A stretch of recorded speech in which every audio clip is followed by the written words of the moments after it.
Hey everybody, how's it going? So today I'd like to answer a set of questions that I commonly get when people decide to do any sort of project regarding repair for school or some sort of essay. So today I'd like to just read what they said here. It says, "My name is, and I'm a freshman at, I am writing a research paper on the right to repair movement and the repair discouraging practices of large tech companies like Apple. Your videos are what inspired me to write about this topic, and I feel like your insight would allow me to gain a better understanding of a few things I do not quite grasp. If you could take the time to answer these questions for me, I would really appreciate it.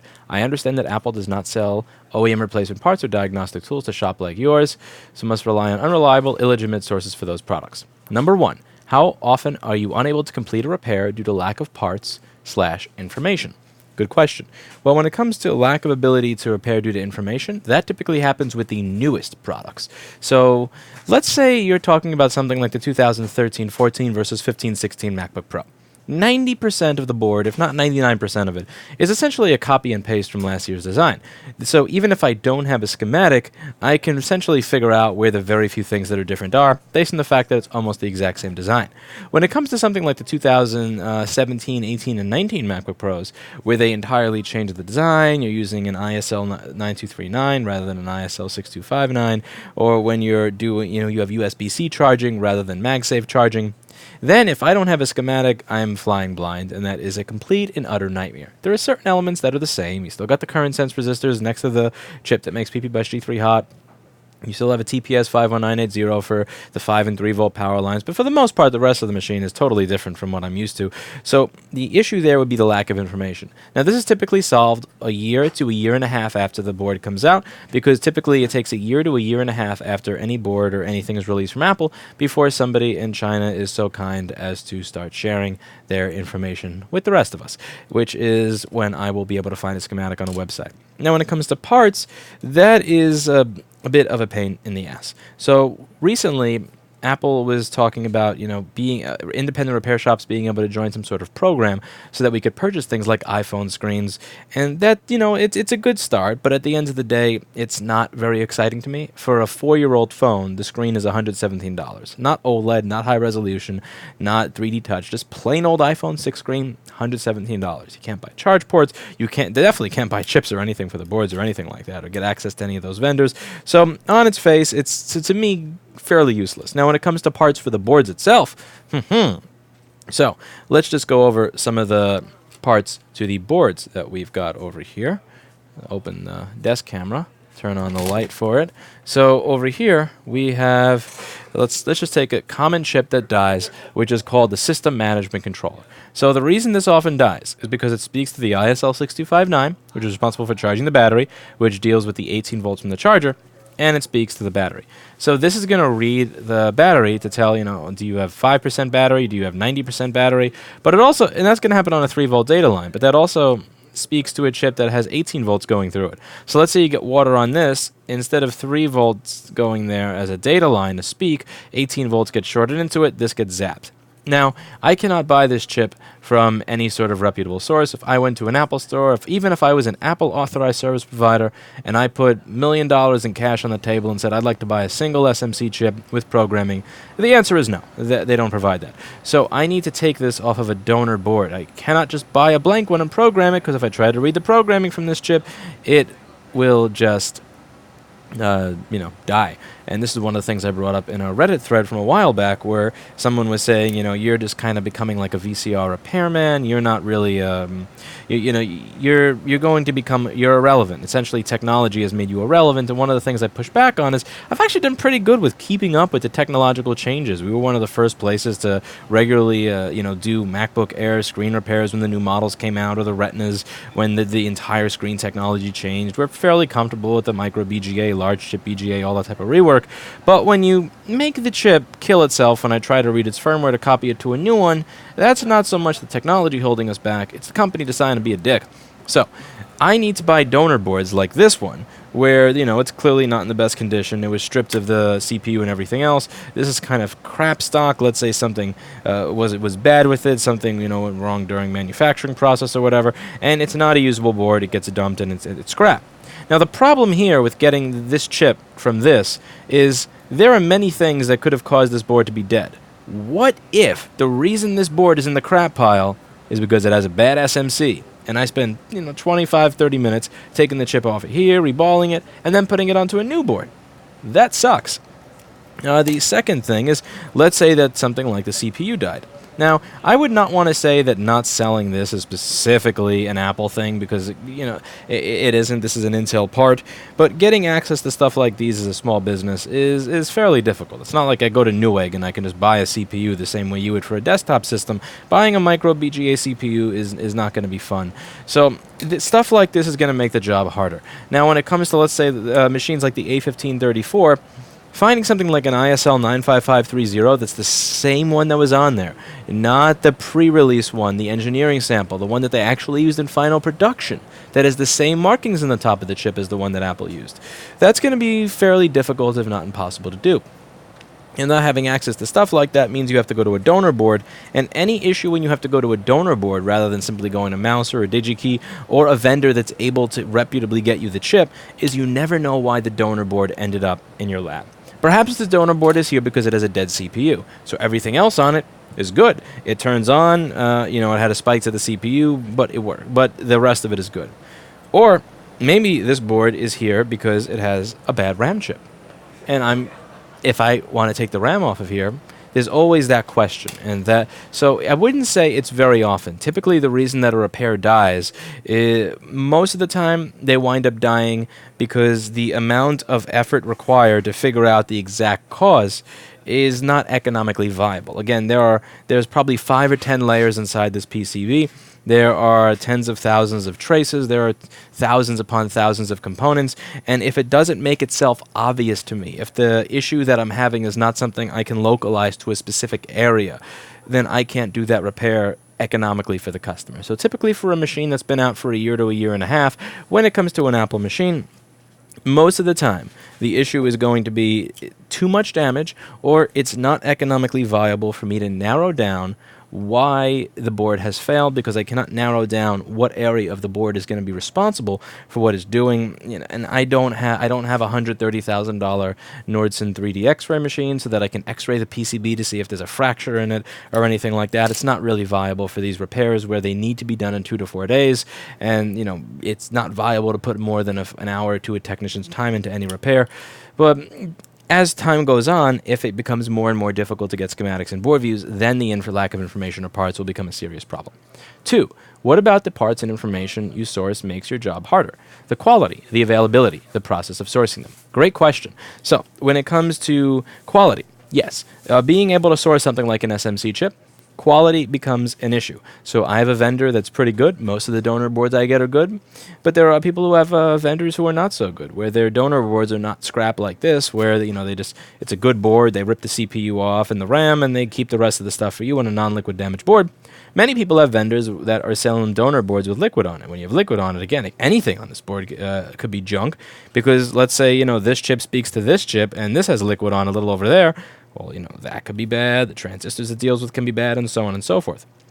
So being able to source the chips that have custom firmware on them can be a nightmare. Now, when it comes to something like the CPU or graphics chips, I don't screw with that anymore. We used to have videos on replacing the GPU on the 2011 MacBook Pro, and I spent, I would say, at least 1 year trying to find a vendor that would consistently give me a graphics chip that was good. I have over here a $7,300 machine called a Zalmo ZMR6200C, and it is being used essentially to keep a piece of paper on the floor down, and also to, as a shelf for the mail crate and a kitty carrier that I need to bring home for when I have to bring BlackBerry to the vet on my bicycle. And the reason that $7,000 machine is essentially being used as a shelf is because I cannot get good chips for most of this stuff. So when I was trying to buy GPUs, I had a stream with Duke where we were discussing the ways that they would forge them on AliExpress or eBay or CIC or Golden Chipset or any of these rubbish sellers that sell. There's a couple of things they sell that are good, and then there's like the great majority of what they sell, which is but the issue is that, let's say it's a 2011 chip.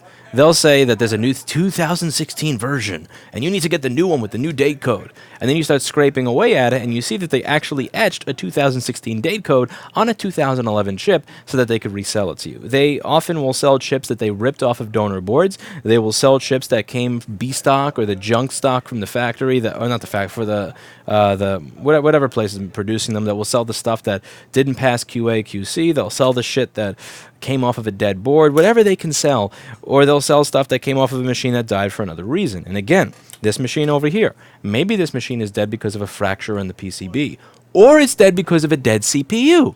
So what do? Let's say they rip the CPU off of all of these. Are we realistically expecting people that are selling items for a few dollars in profit to socket this, test this on AliExpress and eBay and get me a good one? Are you kidding me? No, they sell all of them and they claim that they're all good. And then once somebody, files a chargeback or something, then they finally refund their money. It's cheaper that way. It's easier. So when it comes to large chip BGA rework, that is about a 45-minute job. I went over it after, a lot of practice. I show you I'm not the fastest at it, but still, this is about a 45-minute to an hour and a half job if you're going to remove a BGA chip and then solder a new one on and clean the board and do that entire process.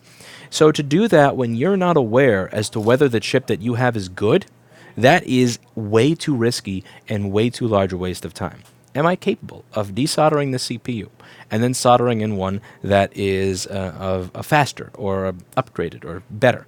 Absolutely. Do I do it as a service? Absolutely not. I'm not going to pay $200 for a CPU, spend an hour and a half of time removing the old one, putting the new one on, only to realize that it doesn't work. There's already enough uncertainty in the job as it is because it is easy to screw up large chip BGA rework, but there is absolutely no way in effing hell I'm going to build a business model around the job that takes over an hour of time to do when I don't know if the chips that I'm getting on a regular basis are good or bad. And every time somebody says, well, I know somebody that sells good stuff, there'll be somebody else that says, no, that person screwed me.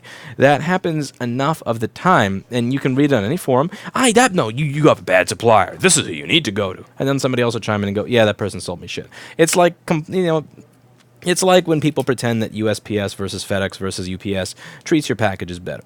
It depends on the area you're in, it depends on the time, it depends on the person handling, it depends on the mood of the person that day. It would be fairly nice if we were able to purchase things like that regularly. So it is definitely the quality and availability, and also the process of sourcing them as well. There is a barrier to entry here because you need to be able to purchase from numerous different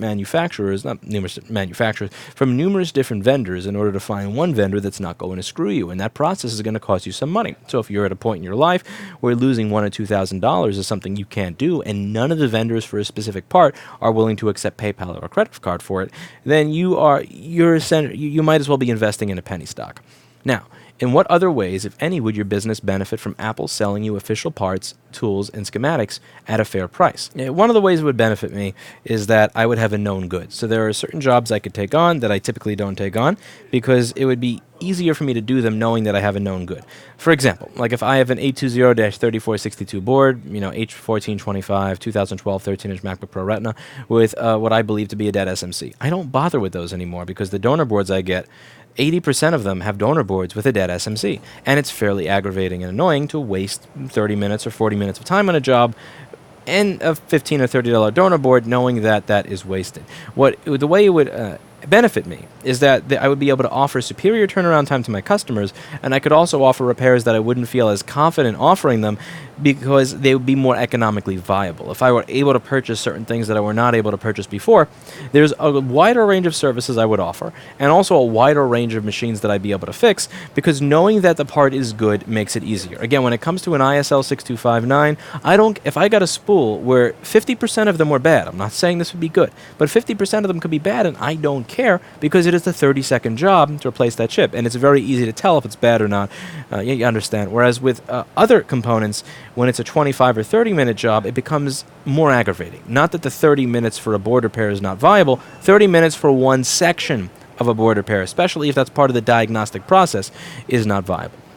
Now, when it comes to schematics, that would benefit me because I would be able to fix machines a little bit sooner. So if somebody shows up With the latest model machine, typically, not right, but typically, I would not be able to have a schematic or a board view for it for a year. So unless it's obvious, I can see the component that has physically blown up. I can see the trace that is completely corroded off. Unless it's something like that, it's going to be a nightmare for me to fix.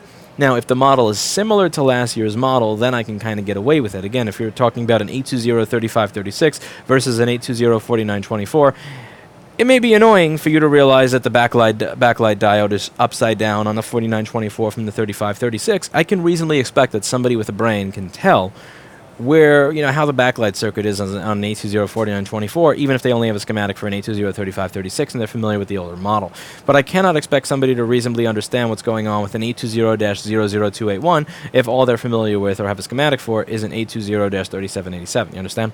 So if the machine if they do a serious design change and a schematic is available immediately, that makes life easier for me. And again, I would be happy to pay something like a $6,000 per year fee just as a subscription fee to simply be able to get access to a store where I could then say, ooh, SMC, ooh, schematic, ooh, SMC programming, ooh, ISL 9240, ooh, ISL 95530. That would actually be very, very valuable to me, and it would be something that I would be willing to pay for.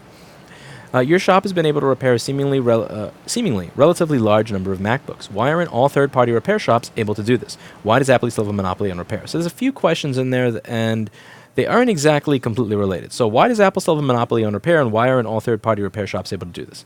So when it comes to all third-party repair shops, I cannot...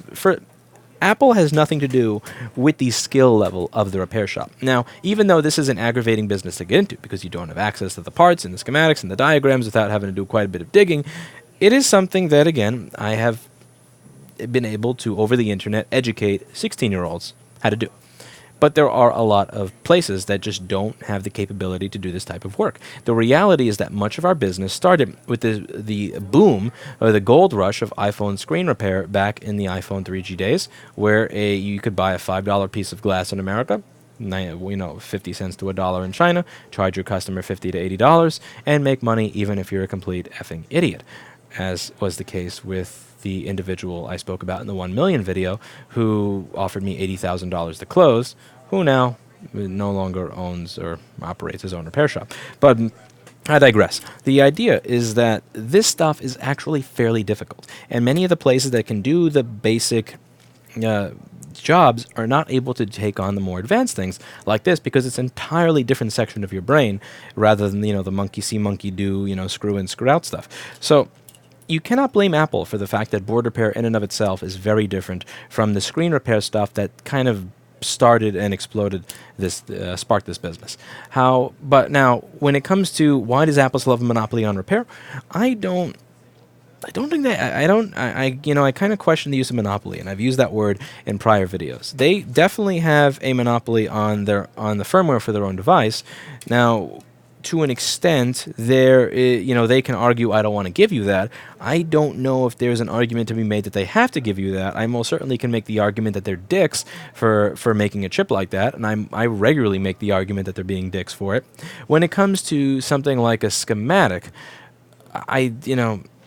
it's kind of half and half because, again, they are selling you the MacBook, and this has numbers on every component. You can figure out what the stuff is. You can measure the pathways. You can tell what the resistances are and capacitances are of all the components on here. So they are already essentially selling you that intellectual property simply in a different form. So if you sell me a book in English and then I translate it into Latin, can you file a copyright strike on me because I now have the book in Latin? That's the way I see it when it comes to schematics. You are selling me the diagram with all the component values, with how they're all traced when you sell me the product. To then say that I can then not have a schematic, it just, again, or you can copyright strike me or send me to prison, or the people who provide me with that schematic to prison. Once I've already purchased the device, that is something that I think is silly. And if we went back a long time ago, back to when It was normal. Your refrigerator, your toaster, your radio, everything has a schematic built into it. And if we were able to write the law with the anticipation that the culture would shift so much the way it did now, I think they would have written the laws a little bit differently to ensure that the society we currently live in would not be able to litigate away people having access to schematics for a product that they purchased where everything is literally laid out on the PC board like this. I think the only reason companies like Apple can have something like a monopoly on a schematic is because they're using laws that were written during a time when American culture was very different to the point where we would never imagine something like this occurring. Now, I don't think that they necessarily have a monopoly on repair. They have a monopoly on certain aspects of certain programming for certain chips, and they also have a monopoly, I would say, on access to chips that go into their products from their own vendors. Whether you think that is moral or not, that's up to you. But when it comes to a monopoly on repair, if that were the case, then I don't believe I'd be able to do my job as it is. I do my job in spite of a company using and leveraging every aspect of the legal system and also the design process to be dicks the entire way and make it very difficult. But that doesn't necessarily mean that they do have a monopoly. All third-party repair shops aren't able to do this because there are many third-party repair shops that simply don't have the knowledge. If you go to your regular place, you'll likely hear the same story. It's a story that I heard over and over again at CTIA when I visited in 2014. I had a crappy job, I was a secretary, I was a clerk, I was a security guard, and then I replaced an iPad screen and I made $100 for 10 minutes of my time and went, oh my God, let me figure out how to do this again. And, some people were able to go from that and learn everything else the same way that I was. And there are a lot of people that just kind of, they stop at that level. They get the screen repair down, they get the, replace hard drive, learn basic computer stuff, but that's it for them. They don't really want to learn the rest of it. And then you also have people who come at this who are really electronically inclined, but again, those people who are very electronically inclined, they're going to go on to make their own startups. They're going to go on to become engineers at Texas Instruments or National Semiconductor or Fairchild or something, and they're going to make their $150,000 to $250,000 a year. And well, when you're making that type of money, realistically speaking, why the fuck do you want to sit at a desk and fix motherboards all day in an industry where the company whose products you're fixing actively wishes you didn't exist? And that's the other problem, is that essentially you're going to have to find people for this type of business who have the intelligence, who have the wherewithal, who have the conscientiousness to do the job, but that have some other type of flaw that's going to keep them from being able to apply at the Texas Instruments or the onsemi or the Fairchilds of the world. Maybe that is going to be that they don't like authority. Maybe that's going to be that they like the feeling of working at a small business where, you don't have to deal with a human resources department, where you don't have to show that you have a degree, where you're able to dress the way you want and just feel like, you're not walking into a bureaucratic environment with fake smiles. Maybe it's going to be that individual has a criminal record, like the person that actually taught me how to properly use a Zamo. You never know.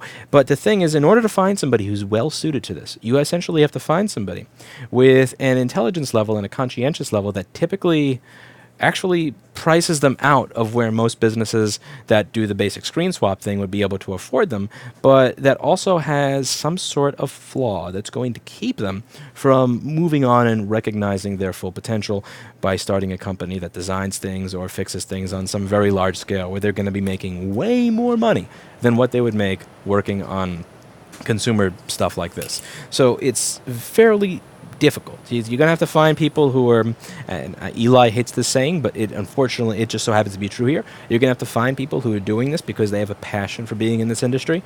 Like somebody like Jessa Jones. Again, Jessa Jones has the ability, she has the mind she has a PhD in molecular genetics. She could be doing cancer research. She could be trying to cure diseases right now at the cellular level. And instead she's doing this. Why? Because she enjoys figuring out what is wrong. She likes solving a little puzzle. She puts her, 20 to 50 minutes into a puzzle. She's able to make somebody ridiculously happy that otherwise wouldn't have been made happy. And that, and she enjoys that more than I'm going to spend 10 years trying to figure out why the specific cellular formation occurs. And even after 10 years of doing it, that may wind up being something that nobody even cares about because it doesn't have anything to do with it after. Yay.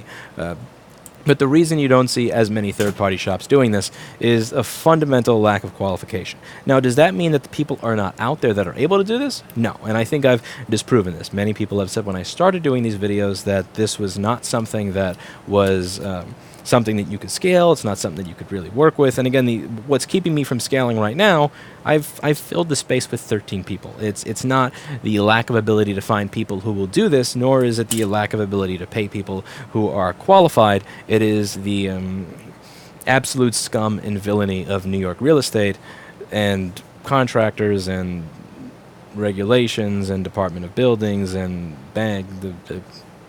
another video for all that. But the point is that I think you can find people who can do this. And one of the things that I've been trying to do with this channel is get all those people who have that level of intelligence, who have the level of conscientiousness and a keen eye for things, a detective's analytical way of thinking, and get them to realize, hey, if you're bored, by the way, there's a lot of machines that need fixing, so maybe this is something you'd enjoy doing. And that is work. So what I'm hoping I can do is I can wake up all the people that have brains and get them to start realizing that they can work on this stuff, and that there is a little bit of money to be made if they do have the mindset to work on this stuff. And I think that you're going to see more and more third-party repair shops doing this as more supply comes into the industry. Maybe it's not going to be at that point where the only people who are doing this are the people who are demanding the 150 to 250K a year.